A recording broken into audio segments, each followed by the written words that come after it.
of Egypt, His Excellency Mohammed Hosni Mubarak.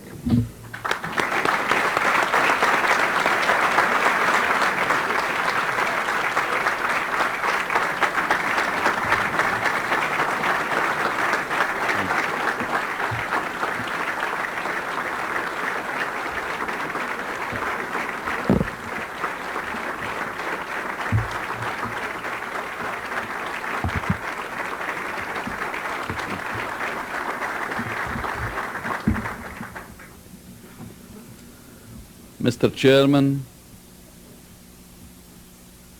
ladies and gentlemen, thank you for your kind invitation and a real warm reception which I felt since I came here. I was anxious to meet with such a distinguished group of businessmen during my visit to your glorious capital. I consider it of vital importance to discuss with you recent developments in our part of the world, especially those related to the consolidation of peace and the attainment of economic growth. 10 years ago, we took the pioneering step of signing the Treaty of Peace with Israel as part of a comprehensive settlement that deals with all aspects of the problem. This daring step, which was unconventional and unexpected at the time it was taken, proved to be durable and stable. This is so because it reflected the hopes of all the peoples of the region. Arabs and Israelis alike were yearning for an end to the bloodshed and destruction. Men and women of goodwill realized that there was in fact a way out of the vicious circle of war and devastation. Today, we are engaged in strenuous efforts aimed at widening the scope of peace and spreading its benefits throughout the Middle East. Our goal is to create an atmosphere of stability that would enable all people to concentrate their efforts on socio-economic development and growth. More resources should be allocated to the improvement of the quality of life everywhere in the Middle East. On the other hand, we have taken wide strides at the domestic level to establish a viable and solid economic base. Many infrastructure projects have been completed with the help of friendly nations. In this regard, I would like to underscore the invaluable support extended to us by the United States. We have also put together a comprehensive program for economic reform. The program has been tailored in such a way that, first, it takes into account vital national interests in the short, medium, and long terms. Secondly, it aims at increasing production and productivity in all sectors, whether agricultural, industrial, or those related to services. Third, it promotes and increases the volume of Egyptian exports with a view of improving our balance of trade and the balance of payment. Fourth, it encourages and promotes the role of the private sector, as we firmly believe that it has an important contribution to make in the process of economic development. Thus, the private sector has been assigned almost 40% of the total investment in the current 5-year developing plan. This figure represents 3 times what it was allocated in the last 5-year plan. This trend is going to continue and grow in the future, as we believe that the government cannot, and in fact should not, undertake everything. Private citizens and firms have their indispensable role to play. The more positive their response becomes to the needs of the society, the more enthusiastic we will be about a greater check for them in vitalizing the economy.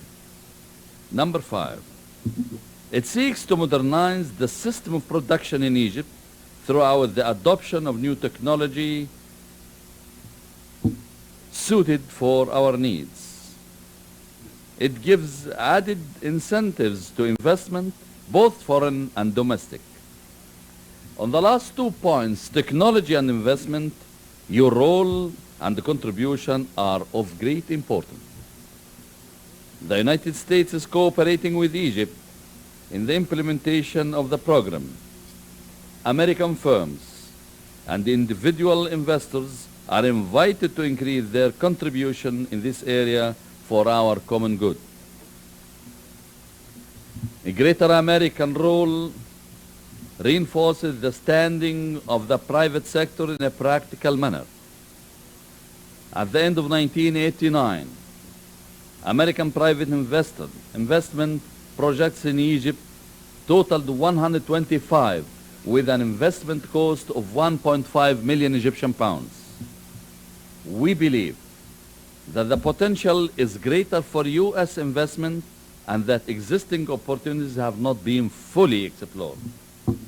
Let me assure you that we are continuing to spare no effort to improve the atmosphere for investment every day. Red tape and bureaucracy are being reduced steadily. A new investment law will be promulgated soon, eliminating complicated procedures. This investor will be asked to check only with the government agency, one government agency. On the other hand, the spirit of partnership between our two countries calls for free access of Egyptian exports to United States markets. This will help reduce the large deficit in our balance of trade with the United States and reduce the pressure on the dollar in our country. A look at our trade figures reveals that Egyptian imports from the U.S. totaled $2.5 billion in 1988, while our export to the U.S. did not exceed $438 million. This leaves a deficit of more than $2 billion, which hinders the flow of trade between the two countries, as we cannot continue to finance this huge amount. A healthy and durable partnership requires equilibrium and evenness. Cooperation is a two-way street. I have no doubt that you want our relationship to grow stronger every day. This is our desire too. Thank you, Chairman.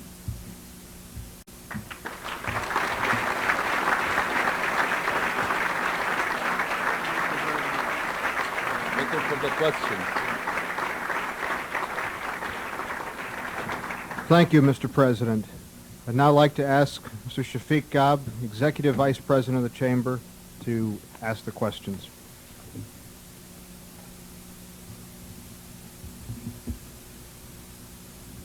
Mr. President, although this is more or less a business meeting, allow me to ask the first question in a political vein. The question reads, on what date will Prime Minister Shamir visit Cairo, in what year? Really, it's a very intelligent question, but it's very sly at the same time. Instead of asking me when Mr. Shamir will come to Egypt and what's the date, I think it's better to ask him. I made an initiative. I told him I'm ready to come to go to Israel if this helps the peace process to go forward. I had 3 statements in 3 successive days. The first statement, no international conference. Third day, no land for peace. The fourth day was asked by the press, what is the price of the President Mubarak's visit? No price for President Mubarak's visit.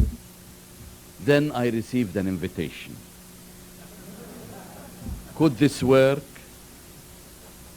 Then you ask me when Mr. Shamir will visit?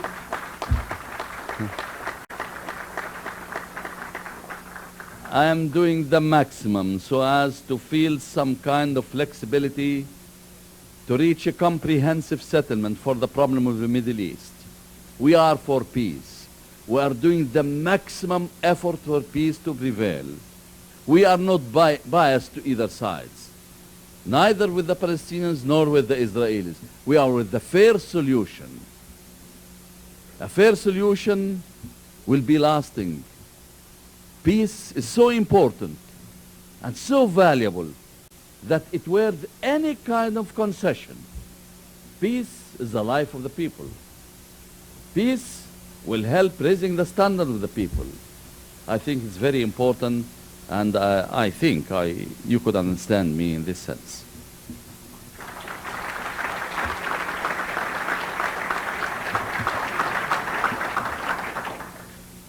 Mr. President, remaining in the region, the question reads, is the creation of the Arab Cooperation Council, will it help in the peace process with Israel, and will it act as a moderating effect on the role of President Assad of Syria?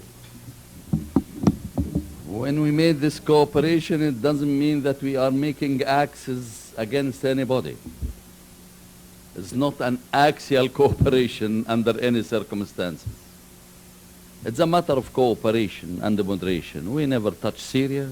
Syria is an Arab country. The people of Syria are our friends, our brothers.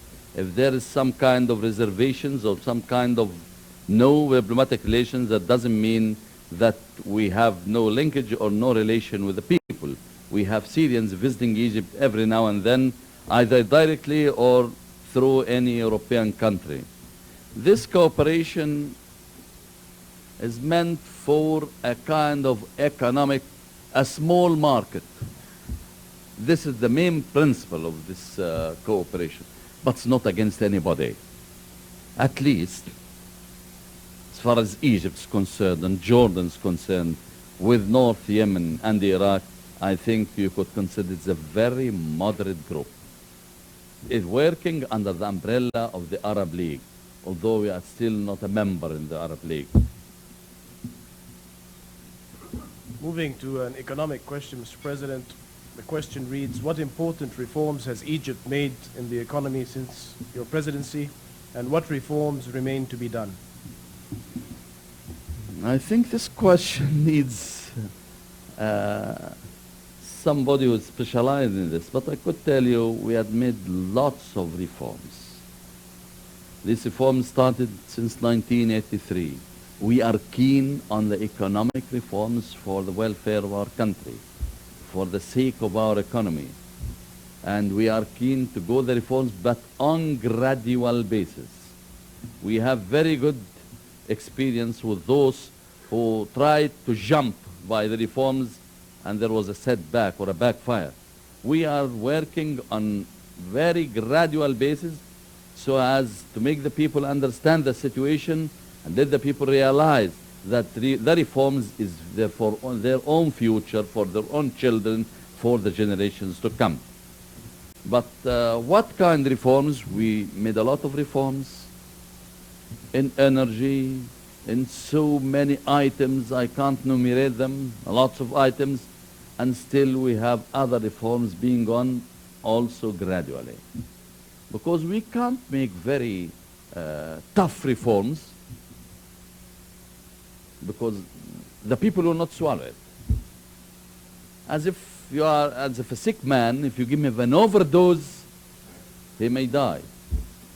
But your intentions are very good. Overdose, you're thinking that he may be cured quickly, but it may make a very bad side effect. So we can't give a big dose.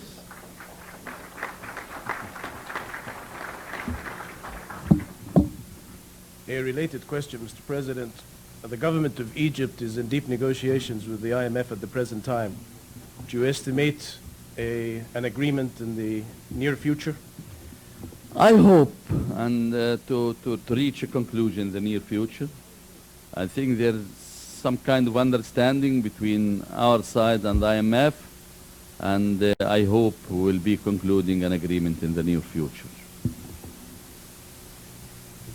This question, Mr. President, deals more or less with the private sector in Egypt. It says, we understand some 80% of the agriculture and tourism sector is run by the private sector. However, in the industrial sector, there needs to be more activity on part of the private sector compared to the state-owned enterprises. Is there more liberalization to be expected? Who wrote this question? I would like to correct something in the question. The agriculture is 97% is in the hands of the private sector, in case you don't know. For the industrial who are working, why don't you start making projects? Who is preventing you to make much more projects to increase the rate of private sector? Or you want to just buy the ready-made factories and take the easiest way for that?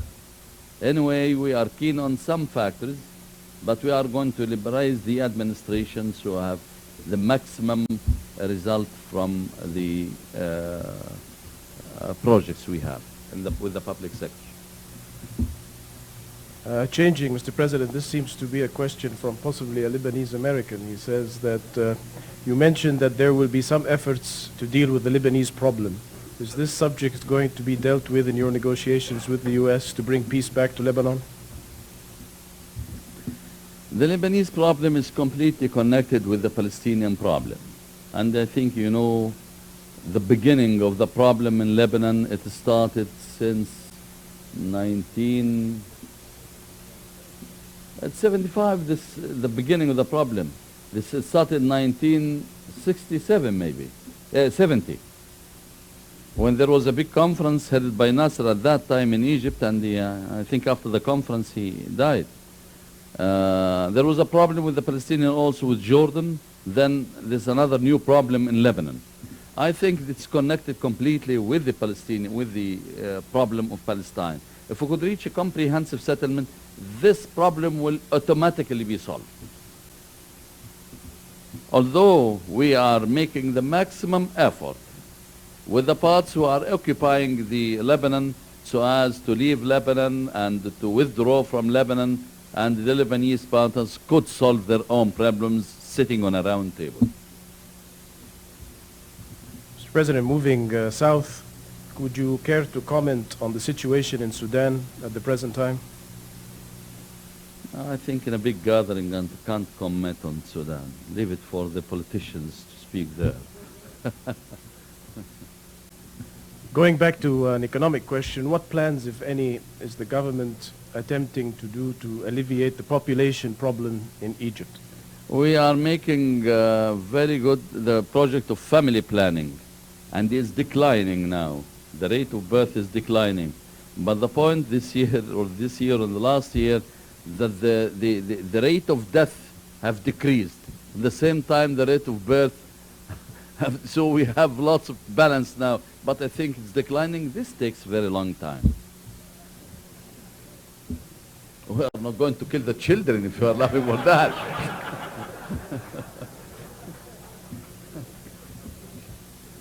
Mr. President, we have several questions here relating to the results of your visit with President Bush as far as the international conference is concerned. One reads, what are the important things that the U.S. should urge upon Prime Minister Shamir to achieve peace in the Middle East? What flexibility is needed on parts of all parties to reach peace in the Middle East? And they're all in the same vein, Mr. President, how you see the peace process moving ahead. I can't ask the administration of the United States to exert any pressure on anybody, because exerting pressure will never solve the problem. It's a matter of conviction. We are speaking about the international conference, as well as the whole world is agreeing on it. And I said several times, we shouldn't fear the international conference. It's a psychological umbrella, frankly speaking. And this umbrella will lead immediately to direct negotiations. So the international conference is not going to impose any solution on the parties. The party will start the conference, some speeches, then we will be divided immediately to different groups negotiating the problem. And this is the direct negotiation which Mr. Samir wanted. But we should start with the umbrella. It is needed for several reasons, but it will not affect the course of negotiations under any circumstance. President, we have imposed on you in many ways. The last question is an interesting one. Did you enjoy the baseball game today, and when will Egypt have a major baseball team? I enjoyed it, although it's the first time to see the baseball match, but to forming a new team in our country and a league, I think we'll ask the fund first to finance it.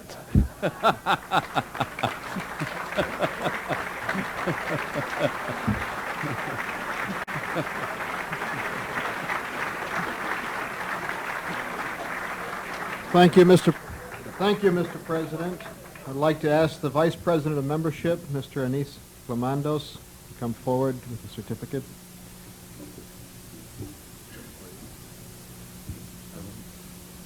President, 5 years ago the Chamber was established under your auspices, and we've been enjoying your support ever since. Today we're proud to have you here, and we'll be very honored if you'd accept us to become an honorary member of the Chamber.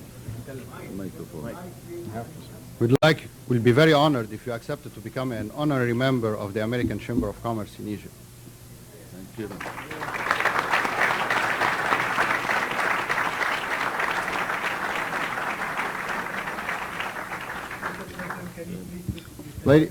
Ladies and gentlemen,